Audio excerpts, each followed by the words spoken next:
Foi primoroso, foi maravilhoso nós trabalharmos aqui com 13 preciosas lições que nos conduziram. Iniciou lá, justamente com um novo nascimento. Falamos sobre provações, sobre tentações, sobre inimigos como a carne, por exemplo. Falamos sobre o céu, também alertamos sobre o inferno.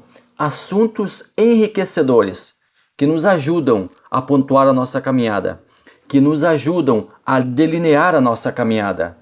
A jornada que nós estamos encerrando hoje com chave de ouro na 13ª lição. A carreira que nos está proposta, o caminho da salvação, santidade e perseverança para chegar ao céu. O nosso pastor Osiel Gomes, o querido amigo, que foi nosso companheiro, que foi nosso guia neste trimestre, que nos ajudou a compreender melhor todos esses assuntos. Nós vamos nos despedir do nosso pastor, desejando as mais ricas bênçãos sobre a vida dele.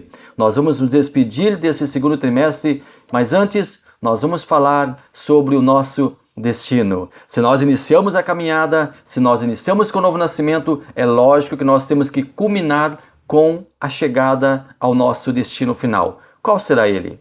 Vamos juntos? Vamos aprender um pouco mais aqui no nosso canal. Graça e paz, seja muito bem-vindo, seja muito bem-vinda. Você está no canal Ensino e Palestra. Meu nome é Alex Paulo e o objetivo do nosso canal é transmitir o conhecimento sistemático da Palavra de Deus. Vamos à lição de hoje? Fique conosco, você está no Ensino e Palestra.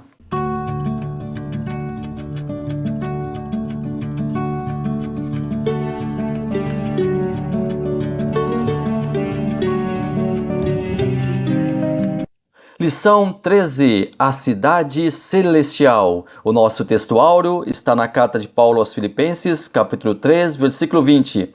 Mas a nossa cidade está nos céus, donde também esperamos o Salvador, o Senhor Jesus Cristo. A nossa verdade prática, a cidade celestial, é o alvo de toda a nossa jornada que iniciou com o novo nascimento e que se consumará com a entrada pelos portões celestiais.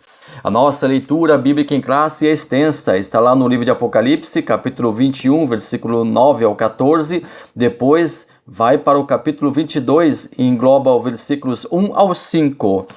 Nós vamos tratar hoje aqui sobre o nosso destino, sobre o destino dos salvos. Iremos tratar no vídeo de hoje sobre os novos céus e a nova terra, o assunto proposto pela revista. Primeiro, nós vamos conhecer os tópicos e subtópicos da nossa última lição do trimestre. Antes, porém, eu quero convidar a você que está chegando agora no canal. Inscreva-se no canal, deixe o seu like, deixe seu comentário e nos ajude a crescer compartilhando o nosso vídeo. Você que já está conosco, você que já participou desta jornada, você que esteve conosco desde o início deste segundo trimestre, o que você achou do trimestre? Foi bom? Foi proveitoso? Qual a lição que você mais gostou? Eu gostaria de ler a sua opinião aqui. Eu gostaria de ler o seu comentário aqui. Qual a lição que você mais gostou? E também de onde você está falando, ou melhor, de onde você está assistindo o nosso canal. Nós que falamos, você é o receptor e também é o grande objetivo do nosso canal, o seu crescimento, o seu enlevo espiritual. Então gostaria de saber de onde você é para que nós possamos conhecer melhor aqui os nossos espectadores.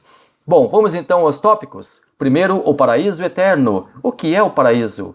O que é a cidade eterna? Quando a eternidade começará? Segundo tópico, o eterno e perfeito estado, o estado perfeito à luz da doutrina bíblica, o estado perfeito à luz de Apocalipse. Terceiro parágrafo, ou melhor, terceiro capítulo ainda, terceiro tópico. Pessoal, tem nomenclaturas diferentes, mas aqui eu sempre uso tópico. Então, terceiro tópico, o estado final de todos os santos. Primeiro, o que todo crente salvo deve esperar. Segundo subtópico, viveremos todos em unidade. Terceiro, finalmente em casa. Novo céu e nova terra. Após o julgamento final, o chamado julgamento do grande trono branco, os não salvos serão lançados no lago de fogo. Esse lugar será inaugurado pela Tríplice Aliança. Esse lugar será inaugurado pelo Anticristo, o falso profeta e o próprio Satanás. Os não salvos terão um destino bem diferente. Os salvos, eles estarão abençoados, protegidos e guardados. Porém, os não salvos terão um destino bem diferente dos salvos. Mas quem será jogado no lago de fogo? Para esse terrível lugar irão alguns grupos de pessoas. Se a chamada trindade maligna, o anticristo, Satanás e o falso profeta, vão inaugurar o lago de fogo, esse receberá também outros habitantes, os tímidos.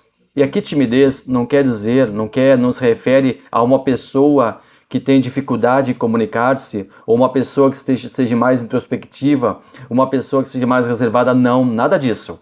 Tímidos aqui fala de covardes, aqueles que abandonaram a Deus. Covardia no sentido de abandonar a Deus, aqueles que se apostataram da fé, aqueles que, confrontados, negaram a sua fé, negaram a sua confissão, aqueles que afastaram-se de Deus. Esses são tímidos.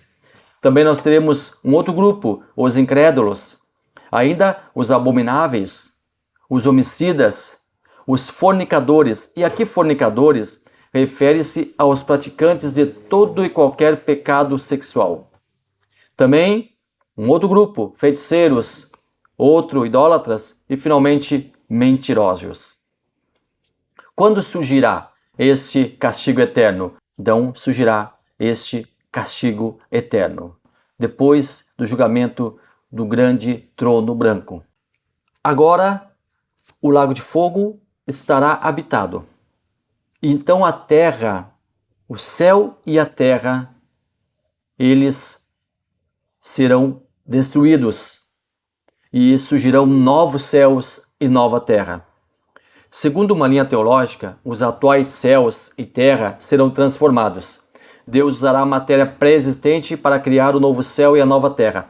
Porém, a Bíblia fala de novos céus, nova terra, ou seja, criados e não transformados.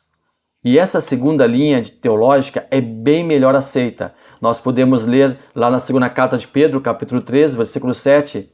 Mas os céus e a terra que agora existem pela mesma palavra se reservam como tesouro e se guardam para o fogo, até o dia do juízo e da perdição dos homens ímpios. No capítulo 3, versículo 10 do mesmo livro, mas o dia do Senhor virá como ladrão de noite, no qual os céus passarão com um grande estrondo, e os elementos ardendo se desfarão, e a terra e as obras que nela há se queimarão. Apocalipse 21:1, e vi um novo céu e uma nova terra, porque já o primeiro céu e a primeira terra passaram, e o mar já não existe. A Nova Jerusalém. Nós temos Jerusalém na Bíblia. Nós temos, por exemplo, a Jerusalém terrestre, que é a habitação do povo de Deus. Na Bíblia nós também temos a Jerusalém nos dias da tribulação e da grande tribulação, após a partida da igreja. Então haverá a Jerusalém nova, onde será erguido um novo templo, e o anticristo irá querer ser adorado ali. Também será uma Jerusalém terrestre.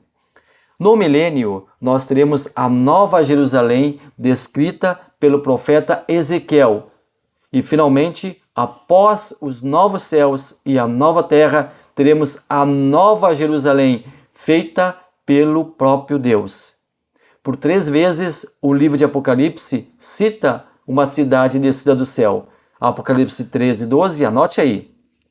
Apocalipse 13:12, Apocalipse 21:2 e Apocalipse 21:10. Anotou? Deixa eu repetir para você. Apocalipse 13:12, Apocalipse 21:2 e Apocalipse 21:10. Existe aqui uma confusão sobre a Nova Jerusalém.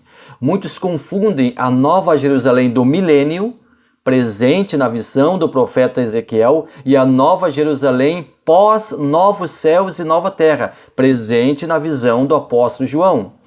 João teve a sua visão aproximadamente nos anos 90, 96 ou até 100. O profeta Ezequiel teve a sua visão aproximadamente 600 anos antes de Cristo. Cerca de 7 séculos separam uma e outra visão. Eu quero fazer um comparativo com você sobre a Nova Jerusalém predita por Ezequiel e a Nova Jerusalém predita por João. Por quê? Porque existe uma grande confusão. Muitos confundem a Nova Jerusalém do milênio, aquela que foi vista por Ezequiel, com a Nova Jerusalém de Apocalipse, aquela que foi vista por João. A Jerusalém no livro de Ezequiel e a Jerusalém no livro de Apocalipse. A no livro de Ezequiel está ali em Ezequiel capítulo 48, versículo 35. A de Apocalipse em Apocalipse 21 e 10. A Jerusalém no livro de Ezequiel é a Jerusalém do milênio.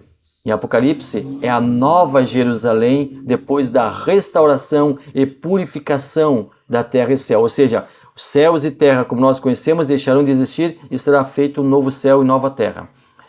A Jerusalém, no livro de Ezequiel, tem um formato quadrado. A Jerusalém de Apocalipse, um formato quadrangular. De Apocalipse, quadrangular. E em Ezequiel, quadrado. A Jerusalém, prevista por Ezequiel, Cristo estará governando o mundo por 1000 anos. Será um governo teocrático, exercido por Jesus Cristo, que é Deus. Essa Jerusalém, ela será a Jerusalém do milênio. A Jerusalém do milênio, ela desce do céu, mas não chega até a terra. Ela fica no ar. E a partir dali, Cristo governa. Vai descer do céu, fica no ar, suspensa no ar, sobre a própria Jerusalém terrestre, e ali vai haver o governo de Cristo. E nós, igreja, também iremos participar desse evento. Já na Jerusalém de Apocalipse, Deus terá feito novos céus e nova terra. A Jerusalém de Ezequiel tem 12 portas, a de Apocalipse, 12 fundamentos. A Jerusalém de Ezequiel, representação das tribos de Israel. Cada porta recebe o nome de uma tribo de Israel. A de Apocalipse recebem o nome de cada um dos apóstolos de Cristo. É a representação da igreja. A visão de Ezequiel é um tipo de Jerusalém, aponta para a Nova Jerusalém. Já a Nova Jerusalém, ali em Apocalipse, é realmente a Nova Jerusalém propriamente dita. Tanto a Nova Jerusalém de Ezequiel como a Nova Jerusalém de Apocalipse são literais. A Nova Jerusalém de Ezequiel é descrita como uma pequena cidade, tem 2.250 metros de cada lado. Já a Nova Jerusalém eterna terá 2.200 quilômetros de cada lado, será uma cidade imensa. Então, esse é um comparativo das duas Nova Jerusalém. Nova Jerusalém no livro de Ezequiel e Nova Jerusalém no livro de Apocalipse. Nova Jerusalém pós novos céus e nova terra. A Nova Jerusalém no Apocalipse. As características dessa cidade. Vamos colocar aqui algumas características descritas lá em Apocalipse 21, 9 e 18. Vamos ler aqui alguns versos e vamos contextualizar eles. Então veio um dos 7 anjos que tem as 7 taças cheias dos últimos 7 flagelos e falou comigo. João relatando. Aqui o anjo veio falar com João e veio mostrar para João um lugar diferente de tudo que João conhecia. Era algo superlativo, algo incomparável. Vem mostrar-te-ei a noiva, a esposa do Cordeiro, disse o anjo para João. Essa noiva, ou esposa do Cordeiro, não é a igreja. O anjo está dando esse título à Nova Jerusalém, a cidade celestial. E me transportou em espírito. João estava em um arrebatamento de sentidos, assim como o próprio Ezequiel, na sua visão. João estava na ilha de Patmos, exilado, porém sua mente estava em um lugar celestial. Até a uma grande e elevada montanha, diz o texto. Não se sabe qual montanha é essa, qual monte é esse. A Bíblia não revela. Qualquer nome cogitado será mera especulação. Me mostrou a santa cidade, Jerusalém, que descia do céu da parte de Deus. A Jerusalém do milênio, vista por Ezequiel, desceu do céu, mas ficou suspensa no ar. Ela não poderia descer por completo porque ainda faltaria a purificação da terra. A Jerusalém que João contemplou veio do céu e desceu completamente, pois a terra já estava restaurada. Ela desce com tudo o que a forma e é descrita adiante na visão de João. A Jerusalém celestial foi projetada pelo próprio Deus. Ele foi o seu arquiteto, o seu projetista, o seu engenheiro, o seu construtor. Essa cidade será a nossa definitiva morada. Alguns dizem assim, mas a gente não vai morar no céu? A gente não vai viver no céu? A gente canta sempre, né, que vamos morar no céu, vamos estar com Deus no céu. O céu é um lugar, digamos assim, intermediário. Hoje, quem morre, salvo por Cristo, vai para o chamado paraíso, que está no terceiro céu. E de lá sairá para ser ressuscitado, ter o corpo ressuscitado. Haverá um encontro da alma e do espírito que estão lá no terceiro céu com um corpo que de alguma maneira foi consumido aqui na terra e agora vai ressurgir. E este corpo será glorificado e então, através da obra maravilhosa do Espírito Santo, será levado aos céus para encontrar-se com Jesus. Mas o destino final dos crentes será Jerusalém, a nova Jerusalém. Mas não é no céu, é na terra. Quando Deus fizer a restauração, céus e terra serão um único ambiente, segundo alguns teólogos, inclusive o pastor Ciro Sanches Ibordi. Então não tem nenhuma contradição aí, absolutamente nenhuma contradição. E mais uma coisa, nós também não teremos a delimitação de espaço como nós temos hoje. Nós também não teremos a delimitação desse espaço. Nós teremos um corpo glorificado e não teremos mais delimitações como tempo, espaço, enfim. Nós seremos iguais a Cristo. Nós estaremos com Cristo. Cristo terá o seu corpo, o corpo de Cristo, onde nós podemos ver, contemplar, sim, as feridas, porque o seu corpo continua igual ao que ele estava, ao que ele tinha aqui na terra. E nós teremos o corpo glorificado. Claro que o corpo de Cristo hoje, embora seja igual ao que ele estava aqui na terra, é glorificado. Foi glorificado a partir da sua ressurreição.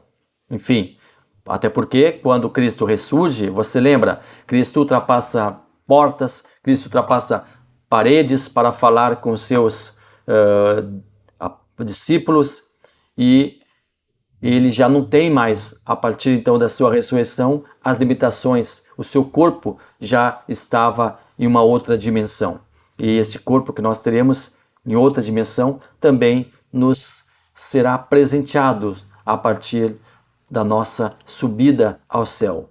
Se nós estivermos salvos, nós estivermos vivos por ocasião do arrebatamento da igreja, nós, tão logo os mortos ressurjam, mortos salvos ressurjam e alcancem os céus com o corpo glorificado, nós iremos logo atrás, também com o nosso corpo glorificado. Continua o anjo falando com João, a qual tem a glória de Deus. Aqui fala da presença de Deus.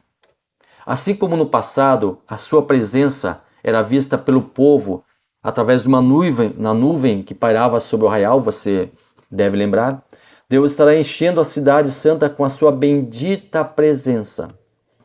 No livro de Ezequiel, a glória do Senhor deixou o templo. Ela enchia o templo, mas quando houve abominações por parte dos sacerdotes, a glória do Senhor deixou o templo. E na cidade santa, a Nova Jerusalém, a glória de Deus nunca deixará aquele lugar, porque ali nunca haverá qualquer abominação, erro ou engano, porque tudo já terá sido jogado no lago de fogo. O seu fulgor era semelhante a uma pedra preciosíssima, como pedra de jaspe cristalina, um brilho sem igual. Humanamente falando, poderíamos comparar ao ouro, mas é muito mais que isso. É um tipo de ouro que nós não conhecemos, algo por demais sublime.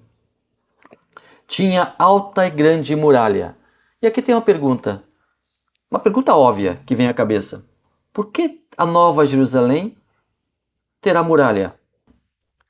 se a cidade é santa, se não será invadida, pois após os novos céus e a nova terra, todo o mal já estará sido jogado no lago de fogo?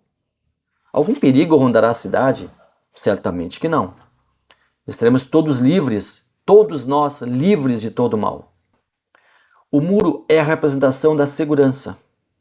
Uma propriedade murada denota a estabilidade segura para os moradores dela. O muro é a barreira para impedir o acesso de pessoas não autorizadas, não convidadas, que não poderão transpor os limites desse muro. O muro é uma delimitação de espaço. Uma casa que não tenha um muro ou uma cerca que seja, mostra fragilidade. Nos tempos bíblicos, as cidades eram muradas. Um caso típico, por exemplo, foi Jericó, a cidade conquistada por Josué e seu exército. Você deve lembrar. Ela tinha muros extremamente largos, fortes, intransponíveis. Nenhum inimigo conseguia vencer os seus limites. Mas, claro, nós conhecemos a história que narra que Deus fez com que os muros fossem derrubados milagrosamente. A cidade celestial será murada não para evitar o mal chegar, porque não existe tal, mas como representação da segurança de Deus para com o seu povo. Também nós temos que pensar que se João visualizasse a cidade sem muros, ele não entenderia. Por quê? Porque João tinha a sua cultura, as cidades eram muradas na época. O que ele pensaria se visse uma cidade sem muros? Então ele poderia fazer uma interpretação errônea sobre aquela cidade. A muralha da cidade tinha 12 fundamentos e estavam sobre esses os 12 nomes dos 12 apóstolos do Cordeiro. Os nomes dos apóstolos de Cristo estarão escritos. E essa informação também diz respeito à totalidade e aos salvos que habitarão Jerusalém. Aquele que falava comigo, prossegue João, tinha por medida uma vara de ouro para medir a cidade, as suas portas e a sua muralha. Antes de nós continuarmos, está gostando do vídeo? Está útil para você? Está sendo proveitoso? Inscreva-se no canal. Nos ajude a crescer. Dê um like. Comente esse vídeo. E nós, com certeza, cresceremos juntos aqui no canal Ensino e Palestra. Bom, a vara de medir, ou a cana de medir, era um instrumento largamente utilizado em épocas remotas. Era feita geralmente de madeira, mas a vara que o anjo utilizava era de outro material. Era de ouro. Isso mesmo, ouro. Ou seja, tudo ali é superlativo e glorioso. Um futuro eterno superlativo, glorioso e esplendoroso. A cidade é quadrangular, de comprimento e largura iguais. E mediu a cidade com a vara até 12.000 estádios. O seu comprimento, largura e altura são iguais. As dimensões da Nova Jerusalém impressionam. Comprimento, largura e alturas iguais, como um cubo. Medidas e proporções iguais. 12.000 estádios. Um estádio, ele equivale a 185 metros. Aqui não tem nada a ver com estádio de futebol, né, com estádio esportivo, não. Mas um estádio, a medida de estádio, correspondia a 185 metros. A nova versão internacional, a NVI, faz a conversão das medidas. Quer ver? A cidade era quadrangular, de comprimento e largura iguais. Ele mediu a cidade com a vara. Tinha 2.200 quilômetros de comprimento. A largura e a altura eram iguais ao comprimento. 2.200 quilômetros de largura, 2.200 quilômetros de altura, 2.200 quilômetros de comprimento. Isso equivale, para você ter uma noção, de Porto Alegre a Cuiabá tem 2.153 quilômetros de distância. Ou seja, essa cidade, ela vai, se nós usarmos, né, as medidas atuais, de Porto Alegre a Cuiabá, ainda ultrapassa um pouco. Assim nós percebemos o quanto será imensa essa cidade celestial. Alguns estudiosos admitem que as medidas da Nova Jerusalém seriam do tamanho da metade do continente americano. Mediu também a sua muralha, 144 côvados. Um côvado equivale a aproximadamente 45 centímetros. Logo, 144 côvados dizem respeito a 65 ou 60 metros.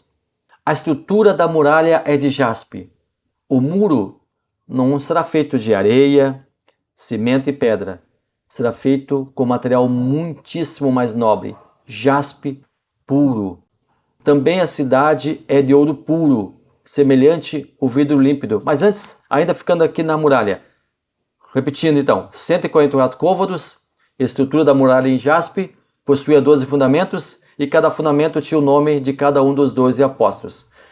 A estrutura então da muralha era de jaspe, já a cidade de ouro puro, semelhante a vidro límpido. A cidade será erguida em ouro puro, semelhante a vidro límpido. Que tipo de ouro é esse? Realmente um ouro extremamente raro que só conheceremos na Nova Jerusalém. Por isso, estudiosos dizem que é uma descrição pictórica, uma representação através de uma imagem, algo que definitivamente nós não conhecemos, mas um dia nós contemplaremos. Então ele mostrou o rio da água da vida, brilhante como cristal, que sai do trono de Deus e do Cordeiro, que nós já estamos no capítulo 22 de Apocalipse. Não haverá mais templo, não haverá mais tabernáculo, o trono de Deus estará na Nova Jerusalém. Jesus reinará em sua forma corpórea, que nunca perdeu, mesmo depois de ressuscitado e ter voltado para o céu. Nós o veremos como ele é e conviveremos com ele por todo sempre. O rio descrito aqui é a representação de algo muito superior que nós não conhecemos. Nossa mente limitada não comporta o esplendor de tudo o que nos espera. No meio da sua praça, de uma e de outra margem do rio, está a árvore da vida, que produz 12 frutos, dando o seu fruto de mês em mês, e as folhas da árvore são para a cura dos povos. A árvore da vida inicialmente estava no Jardim do Éden, você lembra, né? Junto à árvore do bem e do mal. Duas árvores que eram árvores especiais, a árvore da vida e a árvore do bem e do mal. Deus disse, não comereis da árvore do bem e do mal. Eva, tentada pelo inimigo, comeu, Adão também caiu, pecaram, enfim, foram tirados do paraíso. Imediatamente após a queda, a árvore da vida foi retirada do jardim, conforme descreve o relato ali em Gênesis capítulo 3, 22. Eis que o homem se tornou como um de nós, conhecedor do bem e do mal. Assim que não estenda a mão e tome também da árvore da vida e coma e viva eternamente. Provavelmente, a tal árvore da vida tenha sido transportada para o céu e agora retorna de lá no interior da Nova Jerusalém. Aqui paira uma dúvida muito interessante. Iremos comer do fruto da árvore da vida? Iremos nos alimentar das suas folhas? Precisaremos de cura? Não estaremos em um estado perfeito? Os teólogos emitem várias opiniões a respeito. O pastor Círio Sanches de Bode, um dos maiores especialistas em escatologia, estudioso do assunto há 30 anos, não arrisca uma presunção sobre esse assunto. Alguns teólogos entendem que esse fruto da árvore da vida seja vitamina. Os frutos, então, são vitaminas sobrenaturais. E as vitaminas, elas não servem para a cura de doenças, mas para a prevenção delas. Essas vitaminas sobrenaturais seriam necessárias no céu para promover a saúde real. Mas essa é uma conjectura. Outros teólogos entendem que o fruto será literal e todos poderão se alimentar da árvore da vida, que nunca deixará de dar frutos, sendo assim um feito sobrenatural. Nunca acabarão os frutos. Ou seja, não se pode vaticinar a respeito. Pode-se haver algumas especulações, mas não se chega a um denominador comum a respeito do fruto da árvore da vida. E reinarão pelos séculos dos séculos. A Nova Jerusalém será o paraíso eterno e definitivo dos salvos. Nós temos o paraíso do Éden, o Jardim do Éden, que também é considerado paraíso. Nós falamos também aqui sobre o Seol, sobre o Hades, e nós vimos que ali tem um lugar de tormento, ali tem o Tártaro que fica no meio, e do outro lado tinha um paraíso, onde os salvos eles iam para lá. Quando uma pessoa morria, se fosse má, ela iria para aquele local de tormento. Se ela fosse boa, ela iria para um paraíso, e os anjos, alguns anjos estavam trancafiados lá no abismo que separava os dois ambientes. Então o Seol ou o Hades era um lugar com 3 ambientes. e um desses ambientes, o paraíso. E nós hoje temos o paraíso no terceiro céu. Quando um crente morre, ele vai para o terceiro céu. E nós teremos o nosso paraíso eterno e definitivo, a Nova Jerusalém. E é para lá que nós queremos ir. E é para lá que nós estamos fazendo força para ir. Estamos nos dedicando, estamos melhorando, estamos dia após dia nos aprimorando, pedindo a graça, a guarda e a proteção de Deus para um dia nós chegarmos lá neste local. Encerramos assim o nosso segundo trimestre, extremamente proveitoso e abençoador. Muito obrigado a você que esteve conosco durante todas essas 13 lições. Muito obrigado a você que acompanha semanalmente o canal Ensino e Palestra. Você que está chegando agora, acompanhe também as 13 próximas lições que já estão ali, estão no fundo ali. Essa é a nossa nova revista que nós estaremos comentando também aqui no Ensino e Palestra. E contamos com a sua companhia para assim nós continuarmos trabalhando em prol do reino. Deus abençoe maravilhosamente a sua vida.